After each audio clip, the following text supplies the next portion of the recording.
Hello and welcome to vlog 11. Now today I am going to be talking about how I am approaching freelancing in 2025. Now, freelancing does not have to mean endless hustle and burnout. I've been there, I've done that, it sucks. And today I'm going to share how I make a living as a freelance creative with just 3 clients at a time. Let's get into it.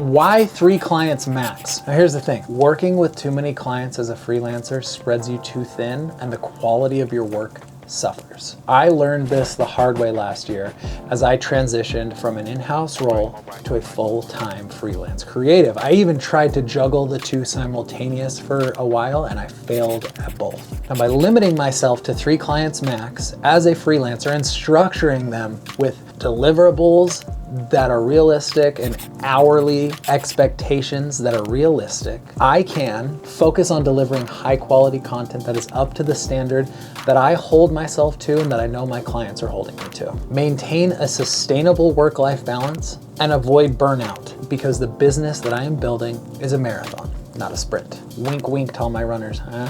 Now this approach also allows me to deepen the relationships that I have with my clients, working with them at a one-on-one capacity. And it makes these relationships feel more like partners than projects. More details on that to come as I introduce some of these clients to you guys in a later video. But let's talk about what I actually do. I am a content marketing director and I work with these clients in a fractional role. I work within 3 pillars and categories with these clients. It is in content production, content distribution, and content strategy. In content production, I handle as much of the production as my clients need or want. Everything from scripting to shooting to editing to photography, whatever they need, I have experience in it and I can make it happen. Number 2 is the content distribution. You have to put care into the presentation of what you create. I've worked with some of the biggest creators in the world in crafting this presentation and generating millions and millions and millions of views. I know how to gain attention on social and I help my clients with that. Number 3 is in the strategy. Now this is where the real value happens. I work with clients to develop clear, data-driven plans to achieve their goals. For some, it's just to drive sales. For others, it's to grow an audience. For some, it's to generate AdSense, to generate revenue. But the strategy should differ based off of the goal. I work with my clients to set clear goals and develop strategies to reach them. I then develop content calendars and production schedules to produce that content and effectively distribute it across social channels. Now, if you're looking to succeed as a freelancer this year in 2025 like I am, and you want to learn from some of the mistakes that I have made in the past, here are some quick tips for you. Specialize. Pick a niche where you can become an expert.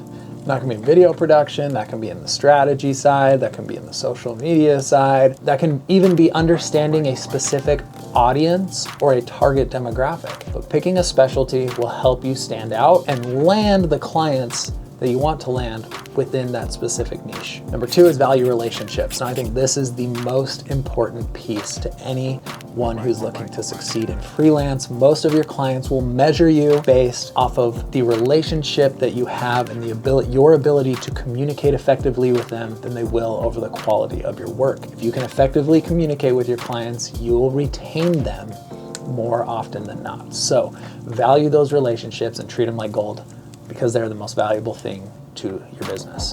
Number 3 is to stay organized. Now, this is something I still struggle with, but I use project management tools like Notion, Monday.com, and Asana to keep track of the tasks that I need to get done on a given day, week, or month. What I like to do is break down my tasks by week every Sunday and spread those tasks out across the week so I have an overview of what I need to get done in a given week before I even go into the week. Now, I would highly recommend using some sort of tool or project management software to manage your workload so that you can stay on top of it and it doesn't crush you. Now this vlog, like I said, this is high level and I just wanted to give an introduction to you guys, my audience, as to what I actually do for a living as a creator, how I provide for myself, for my family, pay the mortgage on this house, and how I'm able to fund the passions and hobbies that I pursue on this channel. Now, for all the aspiring freelancers out there that this video may have stumbled into, freelancing doesn't have to be overwhelming, you guys.